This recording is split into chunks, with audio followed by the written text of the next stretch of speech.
imagination is funny. It makes a cloudy day sunny. Makes a bee think of honey, just as I think of you. The old man, 725 with Piscopo in the morning, baby, on AM970, The Answer. And I tell you what, it's Tuesday, it's tax day, it's April 15th.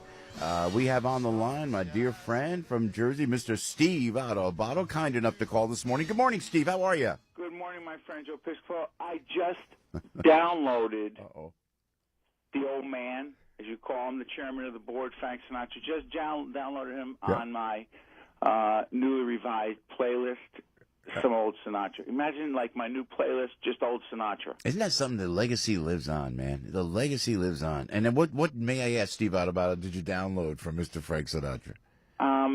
Summer wind this morning. Oh, and how about this? My 9-year-old, Chris, is like, he's got me going to Sports Authority last night looking for a trampoline to get ready for spring and summer.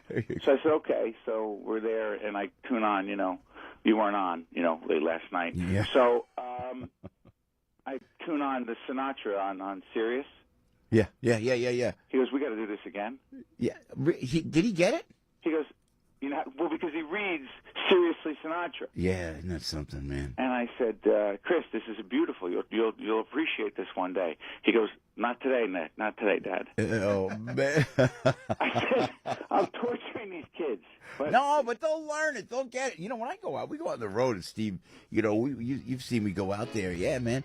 And the old man's music is timeless. And you get 20-somethings in the audience that actually know, Steve Adubato, the lyrics to these great songs. Yeah, and by the way, Joe, Summer Wind playing in the background. What movie? Now we're going to do this, right? Now, Pope of Greenwich Village. There it is. Yeah. You don't even wait for the question. It's our little thing. It's our little things, Mr. Steve. It's our thing we got going. It's our Bluefield Avenue thing we got going on. The Pope of Greenwich Village, Mickey Rourke and Eric Roberts. There it is. Yeah. Summer Wind's playing in the background. I'm sorry, Joe. What were we talking about? Yeah, I don't know. It was great, man. Hey, listen, tell me about Steve. And we look to you. We're talking to Steve Adubato at 727 right now, guys. And what did Governor Christie do? He addressed just the Democrats yesterday? Well, you're right into the politics right away. Yeah, I know you are there, and you're good, Steve Adubato, because I know how involved and how connected you are in a good way, that everybody looks to you. You're the guy. You are the guy. Your family, and not just your dad and everything, but you, Steve Adubato Jr., you're the guy they all go to. And I know you guard your confidences. So I will keep prying on this radio show to get as much as I can out of you, and relying on our friendship through the years to see what inside line you will. Is what I say. Yeah. But I know you're Italian, so you don't talk. No, I'm not talking about. I'm talking about only what I can talk about on the radio. But I only talk about what I think the public should know. Yeah, there you go. But here's what's important. Yeah. Everyone complains, as we should, about our property taxes. A little simple property tax 101. Yeah. For our terrific audience at 970, The Answer. Mm-hmm. So everyone says, bring my property taxes down. All right. New Jersey has the highest property taxes in the nation. One of the reasons, no disrespect, that our property tax is so high is because municipal contracts for public employee workers on the municipal level are out of control, and on the county level. So the governor said, along with the legislature, look, why don't we limit the amount your property taxes can go up 2%. And while we're at it, why don't we cap the amount that the contracts could go up for municipal employees by 2%. So that finished the first experiment the beginning of the month. Governor said, hey, if we don't do this, the contracts are going to be renegotiated, particularly for police and fire. We love them, first responders the best. Yeah. They're going to be higher than that. And then when you get your property tax bill, it's going to be higher, and you're going to say, hey, my property tax bills are higher. So the governor got together with a lot of Democratic mayors and my good friend, the county executive of Essex County, Joe DiVincenzo, there. Yep. They're standing on the steps, right? They're holding this press conference, and they're putting pressure on the Democrats in the Assembly to post a bill that would limit the contracts for public employees, particularly police and fire, whom we love, at 2%. Now, the police and firemen said, are you nuts? You can't do that Yeah. because we have a different kind of job. Now, I understand their point of view, Joe, but here's the simple thing. If the public says that police and fire are different and their contracts should not be capped at 2%, then that's what we should do.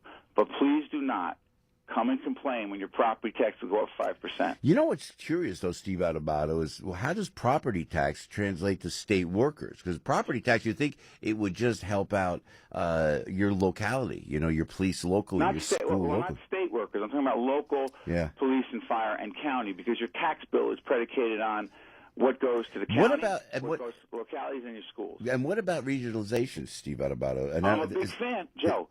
556 municipalities in New Jersey. Some of the towns have like 11 people. Yeah. Okay? Yeah. I'm joking. They have 15. No.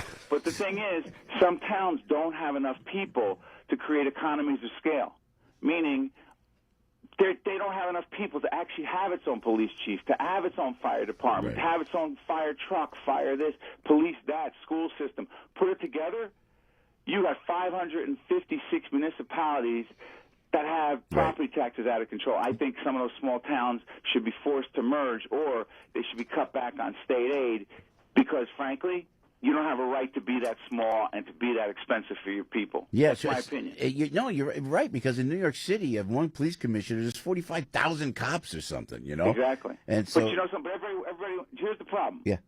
You love your audience. I love your audience. I love my public television audience. I don't want to get them upset, but here's the problem. You can't say, I want to keep my property taxes low, but the next town over for us, I live in Montclair, the next town over is Glen Ridge. They got a couple few thousand people. God forbid they ever merged with Montclair. Yeah, there you go. That's the way we all feel. Because everybody wants their own. It's called home rule. Yeah. It's called insane. Yeah. But hey, Steve, tell us about Bridgegate too. I'm so confused about Bridgegate because first of all, the governor does his own inquiry at $1 million taxpayer money. Talk about taxes, and sure, and they couldn't get Bridget Ann Kelly to testify, or Seppian or Wildstein. Then there's like 3 other investigations. When does this end? Yeah, I just over the weekend I did something on the television side for Fox because they got all excited. There was big news because the Manhattan DA, Mr. Vance, announces an investigation into the Port Authority, George Washington. Well, the Port Authority path, which they own, which they run, the World Trade Center construction, the Christie administration, their involvement in that. So I think to myself, as I said on the air on Fox, and I'll say it here, it's like, I don't know what happened or didn't happen, but I know this. When a politician, Chris Christie or otherwise, starts getting investigated by one government agency, it's like sharks who smell some sort of blood. Everybody's got to get involved. And I will say this. I believe that the U.S. Attorney in New Jersey, Paul Fishman, should be the entity that investigates this. There only needs to be one entity. And whatever that entity decides, Paul Fishman, the U.S. Attorney, New Jersey, the job Chris Christie had, that should be the determining factor as to what legalities were, what crimes were committed or not. You see, Steve Adubato, guys, he lays it out the way you want to see it. It's right up front. It's right pragmatic, and it makes sense, Steve Adubato. Hey, you didn't go to the roast. I know you were working that night. As a matter of fact, they did the... I heard you were fabulous at the Brandenburg roast. You know what? I just wanted to pump it up a little bit, so we got to a little song going, but we did it in the studio where you and I recorded your PBS show. That's a beautiful... it's not a studio. It's actually a room. It's called the Chase Room. Beautiful. The Chase Room at the New Jersey Performing Arts Center. Piscopo was fabulous one-on-one with Steve Adubato. Oh, we had fun, man. Piscopo was great. Give us a plug. You got to plug. What's coming up? What do you got coming up on PBS now? I'm sorry, Wednesday night on NJTV. I watch your back, Steve. I got it. I'm sorry about that because PBS would not be happy. You talked about Summer Wind. You didn't talk about PBS. NJTV, the public television station in New Jersey, 8 p.m. Wednesday night. It's called Newark at a Crossroads. My co-anchor, Raphael P. Mormon. I love that guy. PBS. We're going to be doing a one-on-one with each of the candidates for Newark. Life after Cory Booker. So the 2 candidates for Newark, Raz Baraka and Shavar Jeffries, talking about crime, education, corruption in the city of Newark, the state takeover, possibly the finances. The school system is run by the state of New Jersey. What happens life after Cory Booker in the city of Newark? NJTV, 8 p.m. You got it, Steven. forget about plugging. It's, Joe, I love you. You're the best. You know what, Steve? You are the source, Steve Adubato. Thanks for calling, and I'll see you out there, man. And you know what? Call anytime, Steve, please. Best to Frank, best to Al, best to everybody. All right, man. We'll talk to you soon. Talk to you soon. Love you, Stephen. Thank you. AM970, The Answer, Mr. Steve Adubato, 735. Give us a call, 877-970-2999. Right now, let's go to the news with Big Al.